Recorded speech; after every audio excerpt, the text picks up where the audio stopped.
جرب هذا الولد انه هواي شغلات انه يوصل لي بيها بكل معنى هواية. بعدين هذا الولد نفسيته اللي قام بعلاجي، انه اني كنت مريضة، اللي اني كان عندي مرض، هو اللي قام بعلاجي خلال 2 من مرضي لهناك. ورا 4 سنين كمل طريقة هذا الولد وياي، فهو يهتم بعلاجي ويجيب لي العلاج وهاي الشغلات والحب، واللي عطاني أزيد من الحب اللي عرفته. ورا 4 سنين صادف انه رجع هذاك الولد اللي عافني.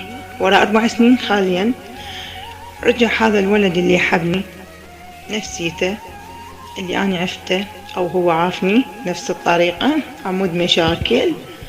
رجع من جديد انه وسألني واجا حكى وياي وقال لي نور اني اريد ارجع اتقدم لك وما اعرف شنو هاي الشغلات، فبس اريد نصيحة من عندكم انه تنطوني نصيحة او صغيرة، انه اني هل مستعدة على هذا الولد انه ارجع له ام اكمل طريقي مع ذاك الولد اللي يحبني واللي يهتم بيه واللي قام بعلاجي.